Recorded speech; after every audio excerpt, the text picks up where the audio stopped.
본문에서 예수님께서 제자들에게 이렇게 말씀하십니다. 너희에게 믿음이 겨자씨 한 알만큼만 있어도 이 산을 명하여 여기서 저기로 옮겨지라 하면 옮겨질 것이요, 이렇게 말씀합니다. 여러분, 이 말씀 속에서 눈에 띄는 단어가 뭡니까? 저는 믿음이라는 단어하고 겨자씨라는 단어가 눈에 띕니다. 우리가 믿음에 대해서 이야기할 때 이렇게 이야기합니다. 믿음이 있다, 믿음이 없다. 야, 저 사람 믿음 있다, 믿음 없다. 그렇게 이야기하기도 하고, 아, 저 사람 믿음이 참 큰 것 같다, 믿음을 크다 작다, 이렇게 표현하기도 합니다. 그럼 믿음이 무엇인가라는 것을 아는 것이 오늘 본문을 이해하는데 크게 도움이 됩니다. 그리고 예수님께서 왜 겨자씨를 비유로 들고 있는지 이것을 이해하는 것도 도움이 되는데, 여러분, 저 팔레스틴 지역에서는 가장 작은 것을 비유로 이야기할 때 겨자씨만 하다, 그렇게 이야기를 합니다. 우리나라는 어떻게 이야기합니까? 작은 거 뭐라고 이야기합니까? 좁쌀만 하다, 아니면 깨알만 하다, 그렇게 이야기하는데 저 이스라엘 쪽에서는 겨자씨만 하다, 그렇게 이야기를 합니다. 그런데 왜 예수님께서 믿음을 말씀하시면서 겨자씨만 하다 그렇게 말씀하셨는지 이것을 이해하는 것도 중요합니다. 자, 이 말씀을 이해하기 위해서는 먼저 우리 예수님께서 이 말씀을 하신 오늘 이 본문의 배경이 무엇인지를 살피는 것이 먼저 이루어져야 됩니다. 자, 이 사건이 일어난 곳은 산 아래입니다. 산 아래. 어떤 산 아래입니까? 오늘 본문에 나타나지 않기 때문에 모르겠죠. 변화산 아래입니다. 오늘 본문 사건 이전에 예수님께서 변화산에 올라가셨고 그 변화산에서 변형되신 모습으로 엘리야와 모세를 만나는 장면이 기록되어 있습니다. 예수님은 변화산 위에 계시고 변화산 아래에서 지금 일이 일어난 겁니다.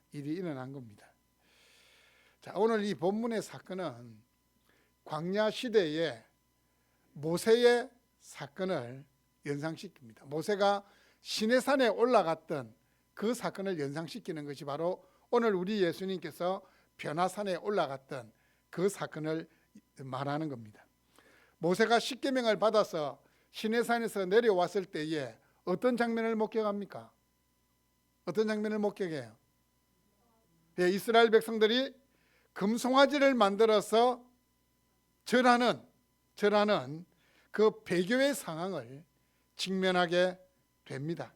마찬가지로 우리 주님께서 변화산에서 내려와서 산 아래 내려가실 때에 제자들의 불신앙을 직면하게 됩니다. 자, 이 모세의 시내산 사건을 알고 있는 분이라면 짐작을 할 수 있어요. 예수님이 산 아래 내려갔었을 때에 그 산 아래에서 어떤 상황을 직면하게 되었을까라는 것을 이렇게 상상을 해볼 수 있습니다. 자, 변화산에 올라갔을 때 예수님 누구를 데리고 올라갔습니까? 누구를 데리고 올라갔어요? 베드로, 야고보, 요한 세 명의 제자.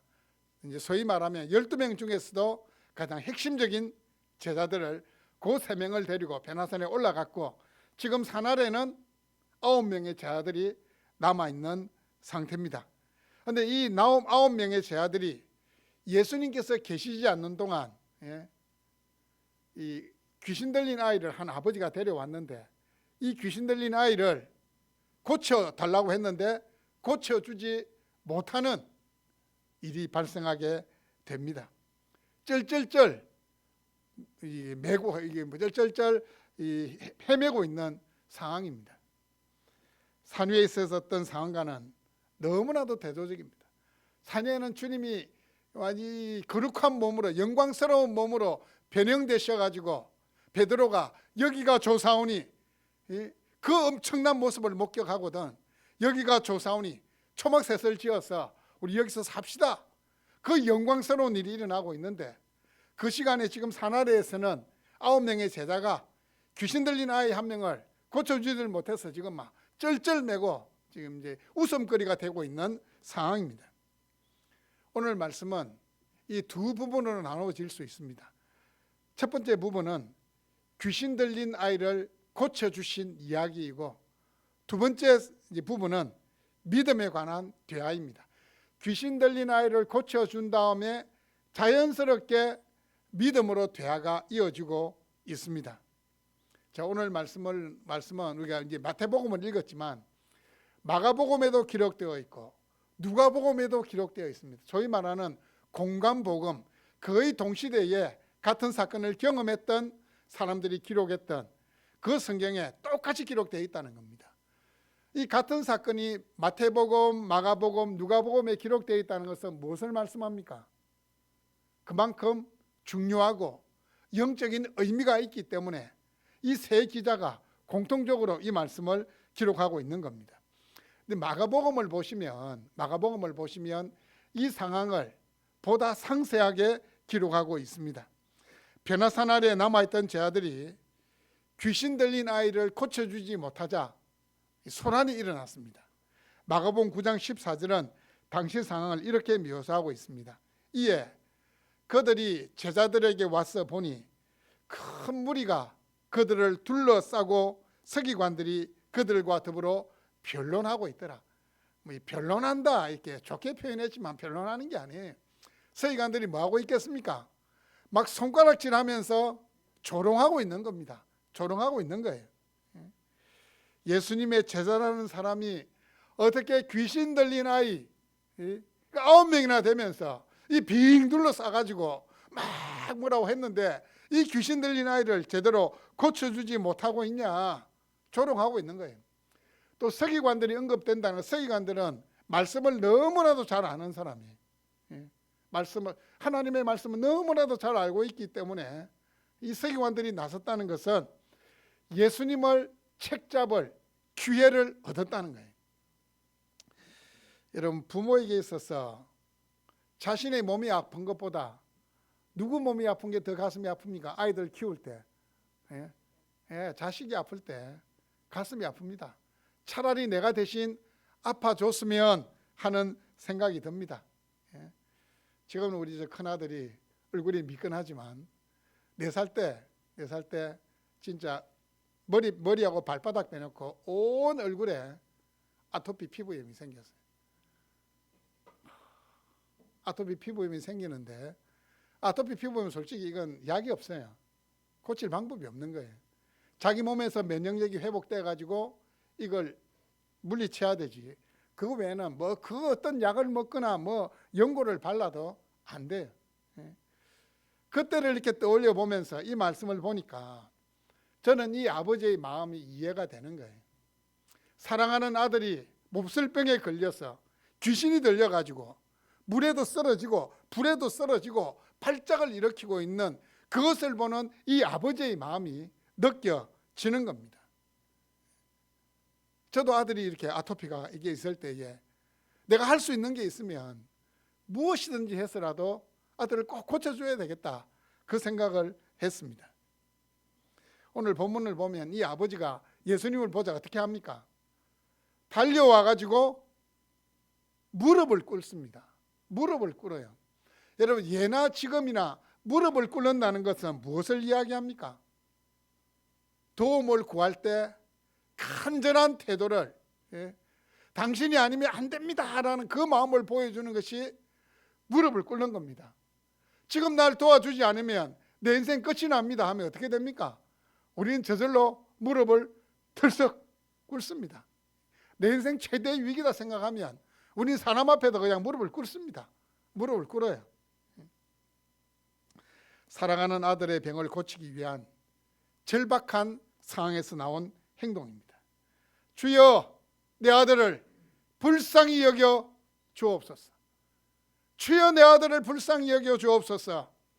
저는 이 말 속에서 아버지의 그 괴로운 마음, 절박한 심정, 애절한 마음을 읽을 수가 있습니다. 이 짤막한 문장, 주여 내 아들을 불쌍히 여기소서, 이 말 속에 이 아버지가 지금 무엇을 생각하고 있는지, 그 간절한 마음이 이 말 속에 들어 있습니다. 저는 이 말씀을 보면서 다시 한번 깨닫습니다. 우리가 주님 앞에 나가서 마음이 너무 답답해서 무엇을 두고 기도해야 될지 모를 때 있잖아요. 그때 뭐라고 기도할까요? 아시지요도 좋은 기도의 제목이지만 오늘 이 귀신 들린 아이의 아버지처럼 주여 나를 불쌍히 여기소서. 이게 가장 좋은 기도의 제목입니다. 저도 요즘 기도할 때 주여 나를 불쌍히 여겨달라고 기도 많이 하고 있습니다. 주님의 도우심 없이는, 주님의 은혜 없이는 아무것도 할 수 없다는 것을 알기 때문에 적극적으로 나의 삶에 개입해 달라고 하나님께 요청합니다. 주여 나를 불쌍히 여겨 주옵소서. 아버지가 예수님께 간절히 미어 달리는 것은 제자들이 아이를 고치는데 실패했기 때문입니다.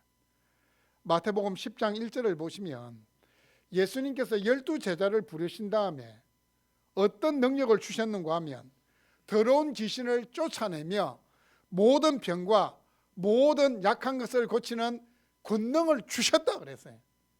12제자를 부른 다음에 예수님이 더러운 귀신 쫓아내고 병을 고치고 약한 것을 완전하게 하실 수 있는 능력을 이미 주셨어요. 그리고 제 아들이 나가서 전도할 때에 귀신들이 쫓겨나는 것을 제 아들이 경험을 했습니다. 하지만 이 제 아들이 어떻게 해요? 그 귀신 들린 아이예요. 아이 한 명을 고치는데도 실패한 겁니다. 그럼 제 아들이 왜 실패했을까요? 그럼 실패한 이유가 뭘까요? 17절을 보시면 예수님이 제 아들을 향하여서 믿음이 없고 패역한 세대여 이렇게 책명하십니다. 믿음이 없고 패역한 세대여. 마치 모세가 시내산에서 내려와서 금송아지 우상을 만들어 놓고 절하고 있는 그 백성들을 향하여 십계명의 두 돌판을 던지면서 이 패역한 세대여라고 호통치는 것이 연상이 됩니다. 믿음이 없고, 이 말은 믿음이 전혀 없다는 겁니다. 완전한 불신앙을 가리킵니다. 패역한 세대, 삐뚤어져 있는 세대예요. 삐뚤어져 있는 세대. 말 그대로 예수님께서 말씀하신 대로는 안 하고 자기 생각, 자기 뜻, 자기 주관대로 하는 것이 바로 이 믿음이 없고 패역한 세대여라는 이 말씀의 뜻입니다. 그냥 삐딱한 세대라는 겁니다. 예수님께서 자신들의 제자들을 향해서 너무 과도하게 말씀하시는 것 같이 느껴지지 않습니까? 너무 과도하게 말씀하시는 것 같아요. 이 믿음이 없고 패역한 세대여, 내가 얼마나 너희와 함께 있으며 얼마나 너희를 참으리요. 이 구약에서 강조되고 있는 하나님의 오래 참으심을 기억나게 하는 구절입니다. 구약에서 종종 이 우상 숭배하는 이스라엘 백성들을 향하여서 하나님께서 이렇게 말씀하십니다. 얼마나 너희를 향하여 참으리요. 이 말씀을 통해서 우리는 예수님이 아버지의 심정을 가졌다는, 하나님 아버지의 심정을 가졌다는 것을 알 수 있습니다. 이미 이 제자들은 예수님과 상당한 기간 함께 했던 제자들입니다.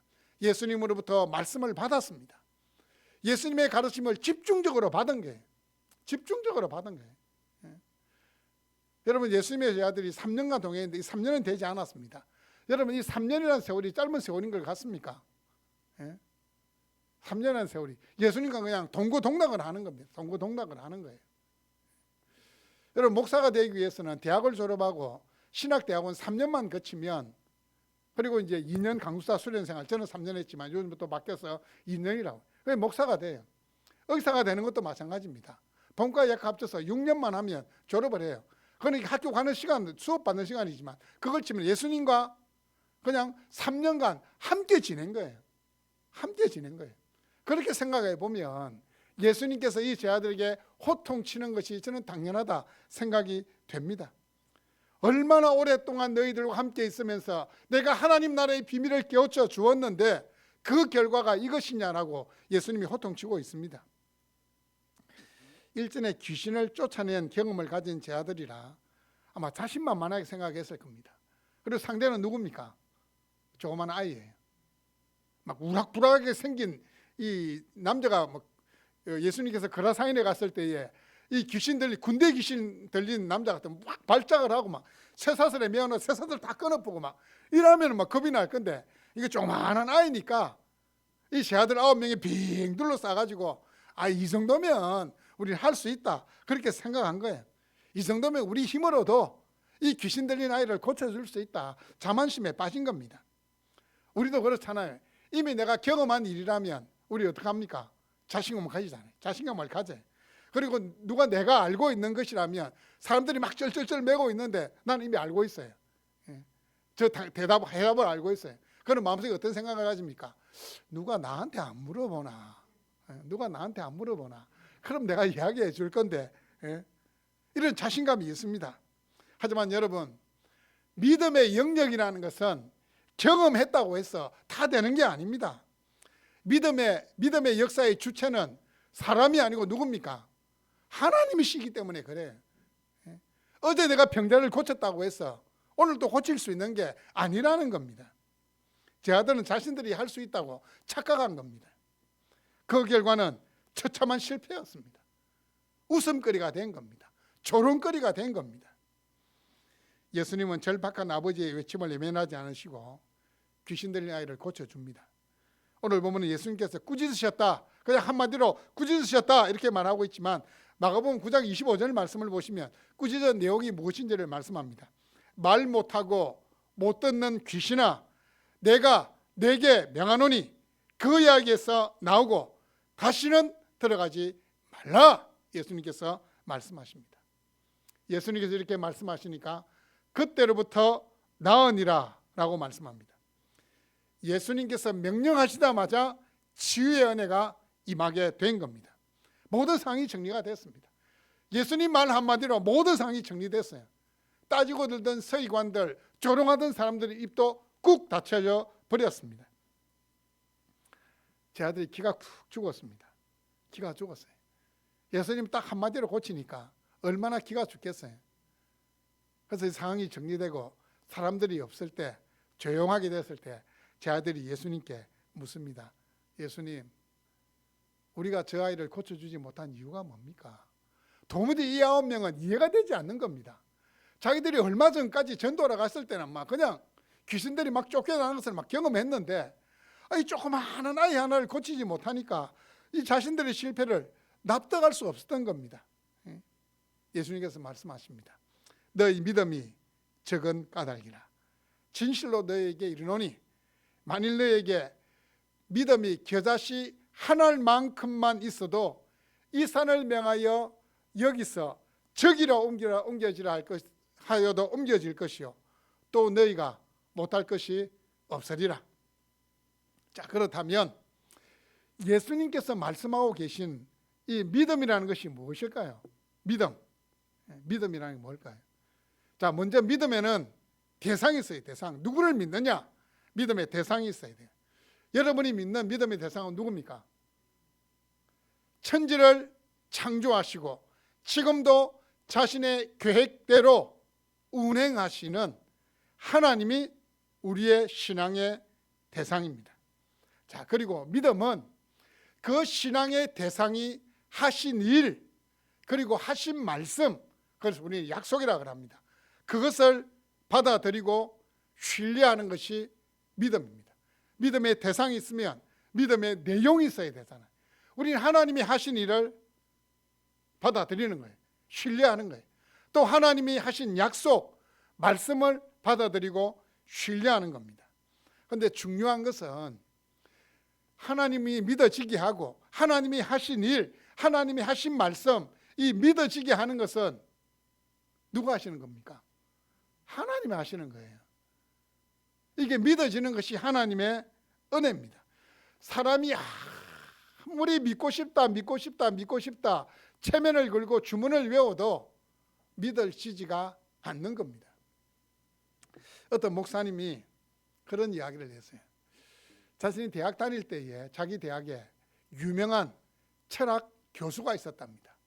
그래서 그 철학 수업을 들었는데 수업 시간에 질문을 했답니다. 교수님, 철학자로서 종교에 대해서 한 말씀 해주시면 감사하겠습니다. 이렇게 이야기를 했습니다. 이 교수님은 이 철학가답게 이 대표적인 종교에 대해서 그들이 뭘 믿느냐, 교리에 대해서 일목요연하게 탁탁탁탁 설명을 하시는 거예요. 설명을 다 해놓고 교수님이 이야기합니다. 내가 방금 말했던 이들 종교 가운데에 하나를 믿으라고 한다면 나는 기독교를 믿고 싶다. 그런데 내가 아무리 믿으려고 해도 믿어지지가 않는다. 내가 너무 답답하다. 나는 진짜 믿고 싶은데 믿어지지가 않는다고 하면서 자기도 모르게 눈물을 흘리더랍니다. 그때 그 목사님은 깨달았다고 합니다. 아, 믿어지는 것이 굉장한 것이구나. 믿어지는 것은 사람의 힘으로 되는 것이 아니구나. 믿음은 하나님이 주시는 놀라운 선물이구나 라는 것을 다시 한번 깨닫게 되었다는 겁니다. 여러분, 제가 설교할 때에 제 말씀이 들려지고 여러분 마음에서 아멘이 되면 여러분은 복받은 사람이에요. 하나님께서 여러분에게 믿음이라는 선물을 주셨기 때문입니다. 하나님의 말씀이 믿어지고 하나님께서 우리 예수님을 통해 하신 이 일이 믿어지면 인생이 달라집니다. 하나님께서 여러분의 인생을 책임지시고 붙들고 계십니다. 실패했어도 다시 일어설 수 있는 힘을 얻게 됩니다. 그래서 믿음은 신비한 겁니다. 여러분, 가장 복된 인생이 누구냐 하면 하나님의 말씀이 그대로 믿어지는 사람입니다. 여기 계신 여러분 모두가 하나님의 말씀이 그대로 믿어지는 믿음의 복을 누릴 수 있기를 바랍니다. 20절에서 말씀하시는 이 믿음의 핵심은 20절에서 말씀하는 이 믿음의 핵심은 하나님의 능력에 대한 확신입니다. 여러분, 믿음의 역사는 하나님의 능력에 달려 있습니다. 내가 아니라 하나님께서 하신다는 것을 확신하고 전적으로 의지하는 것입니다. 예수님은 만일 너희에게 믿음이 겨자씨 한 알만큼만 있어도 이 산을 명하여 여기서 저기로 옮겨지라 하면 옮겨질 것이요 또 너희가 못할 것이 없으리라. 이렇게 말씀하십니다. 자, 겨자씨 한 알만큼이라는 이 표현은 부족한 믿음을 표현하기 위한 과장법이에요. 과장하신 거예요. 제자들이 병을 고칠 수 없었던 것은 그들의 믿음이 어떤 믿음이기 때문에요? 생명이 없는 믿음이기 때문에, 죽은 믿음이기 때문이다. 그 사실을 지금 이야기하기 위해서 겨자씨 하나. 여러분, 겨자씨 본 적이 있습니까? 겨자씨는 깨알보다 작아요. 보통 이스라엘 갔다 오면 이 겨자씨 사가지고 이렇게 책갈피로 되게 사가지고 이렇게 막 선물로 하고, 제가 예전에 한번 선물로 받았는데 어디인지 모르겠어요. 정말 깨알 한 4분의 1 정도보다도 더 작은 것 같아요. 그런데 이 겨자씨가 만약에 이렇게 심으면 싹이 나서 자라잖아요. 얼만큼 크게 자랄 것 같아요? 제일 크게 자라는 이 겨자는 3m까지 자란대요. 정말 눈에 보이지도 않는 그 눈에 보일랑 말랑하는 그 티끌 같은 그 씨가 3m까지 자란다는 거예요. 그만큼 이 겨자씨에는 생명력이 있다는 겁니다. 우리 예수님께서도 말씀하시는 거예요. 겨자씨를 말씀하신 것은 믿음의 생명력이에요. 신앙의 연륜이 오래되었다, 성경적인 지식이 많다, 신앙의 경험이 많다는 것이 중요한 게 아닙니다. 지금 가지고 있는 이 믿음이 겨자씨 한 알만큼이라 되는 그 생명력이 있는다는 겁니다. 그 믿음이 지금 살아있는 믿음이냐고 물으시는 겁니다. 과거에 매여 있고 관념 속에 있는 신앙이라면 역사하는 믿음, 생명력 있는 믿음과는 거리가 멀다는 겁니다. 하나님이 원하시는 믿음은 지금 이 순간 하나님께서 말씀하신 그대로를 믿을 수 있는 그 믿음을 원하십니다. 산을 옮긴다, 이 표현은 2000년 전에 이스라엘에서는 불가능한 일을 관용적으로 표현한 것이 산을 옮긴다는 거예요. 산을 옮긴다. 지금은 산을 옮길 수 있습니까? 없습니까? 건축 장비가 너무 뛰어나가지고 산을 옮길 수 있어요. 여러분, 아파트 들어서는 거 보면 산을 깎아가지고 산을 없애버려요.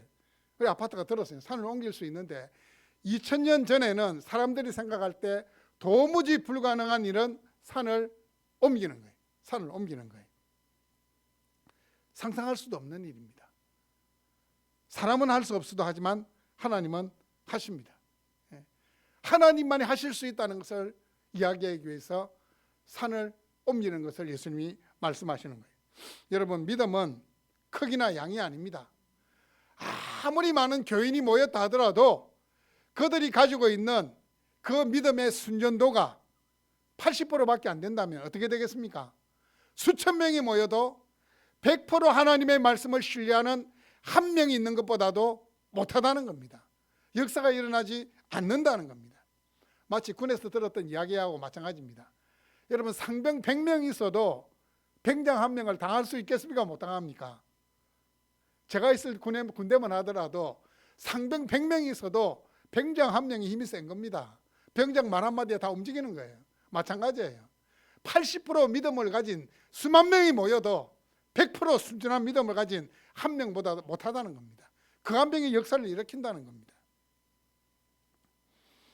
우리가 가진 믿음의 대부분은 신실하게 예수님을 따르는 데에 관심이 좀 적습니다. 우리는 예수님을 따른다고 하지만 자기를 부인하지를 못합니다. 여전히 자기 주장을, 자기 생각을 가지고 있습니다. 내 주장이 중요하고 내가 드러나야 되고 내게 유익이 돼야 됩니다. 다른 사람이 어떻게 되는 것보다도 내가 잘 되는 게 중요합니다. 우리 다 그래요. 보면 내가 잘 되는 게 중요하고 내 가정이 중요하고 내 자식들이 중요한 겁니다. 다른 사람이 많이 아파해도 내가 안 아프면 됩니다. 내가 조금 아프면 되는 겁니다. 입으로는 주님의 영광이라고 이야기하지만 사실은 주님의 영광보다는 자신의 영광을 구하는 일에 급급합니다. 그러면 우리의 믿음은 역사하는 믿음, 생명력 있는 믿음이 되지를 못한다는 겁니다. 그러면 겨자씨 하늘과 같은 믿음을 가지기 위해서는 어떻게 해야 될까요? 21절을 보십시오. 아까 성경 봉독하는데 여러분 빈것이 웃으시던데 왜 웃었습니까? 없음이라 되어 있으니까 당연히 웃었겠죠. 그런데 없음이라고 되어 있고 이 각주가 관주가 달려있는 성경을 보시면 그 밑에 뭐라고 달려 있습니까? 한번 보세요. 뭐라고 되어 있습니까? 제가 가진 성경은 이렇게 되어 있습니다. 기도와 금식이 아니면 이런 유가 나가지 아니하느니라. 여러분, 이 성경은 원본이 있을까요? 없을까요? 성경 원본이 있을까요? 없을까요? 이 가장 기초적인 질문에 대답을 못 하시네. 성경 원본이 있을까요? 없을까요? 없습니다. 성경은 원본이 없어요. 성경은 사본밖에 없습니다. 아마 성경 원본이 있으면 난리 날 겁니다.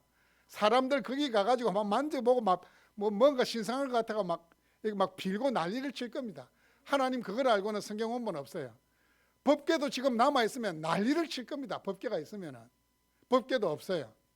성경은 사본만이에요. 사본이라는 것은 원본을 필사한 건데, 특별히 이 신약 성경을 이제 사라진 거죠. 하나님 뜻이에요. 사라졌어요. 성경은 사본만 있는데 이 사본을 이제 지금 성경으로 번역하는데 대표적으로 한 3개 정도 사본, 3개 정도 사본을 이렇게 근거로 해서 이 성경을 이렇게 번역을 했는데, 이 3개 사본에 두 개 정도 공통적으로 들어있으면 우리가 가진 성경대로 다 나오는데 2개는 빠져 있는데 1개만 있다. 이래 되면 없음으로, 특별히 사복음서에 보면 없음이라는 게 많아요.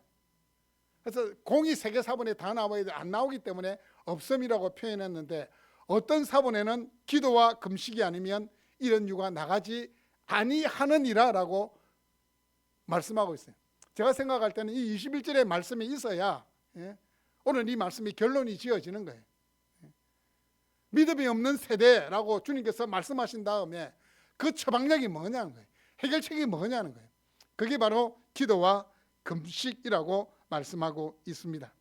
물론 오늘 이 말씀은 기도에 대한 강조가 아니에요. 믿음에 대한 강조지만 이 믿음이 자라는데, 이 믿음이 생명력 있는 믿음이 되는 데에는, 역사하는 믿음이 되는 데에는 뭐가 필요하다고요? 기도와 금식이 꼭 필요하다는 겁니다. 여러분, 기도와 금식이라는 게 내 믿음에 훈장을 달아주는 게 아닙니다. 나는 한번 기도하면 3시간, 4시간을 기도한다. 나는 40일 금식을 2번이나 했다. 물론 대단한 거예요. 저도 기도해보지만 3시간, 4시간 앉아서 한 번에 기도할 수 있다. 정말 대단한 겁니다. 40일을 금식한다. 정말 보통 사람은 못 해내요. 근데 그게 자신의 자랑이 되면 죄송하지만 그분은 기도를 3시간 해도 금식기도 40일을 4만 번을 해도 소용이 없어요. 예수님께서 말씀하신다면 믿음이 없고 패역한 세대가 되는 거예요. 그 기도가 자신의 의가 되어버린 거예요. 그 금식이 자신의 믿음을 드러내는 도구가 되어버렸기 때문입니다. 왜냐하면 기도와 금식은 자기 자신을 부인하는 겁니다. 자기 자신을 부인하는 거예요. 나를 내려놓는 겁니다. 내 뜻이 아닙니다. 하나님의 뜻이 무엇입니까? 라고 하나님께 초점을 맞추는 것이 기도고 금식이라는 겁니다. 기도 생활이 깊어지면 깊어질수록 나는 아무것도 아니라는 사실을 뼈저리게 경험합니다. 금식을 하면 자아가 죽습니다. 자아가 죽어요. 배가 고프겠지만 그 배고픔을 어떻게 해요? 하나님께 집중하게 되는 거예요. 하나님께 집중하게 되는 거예요.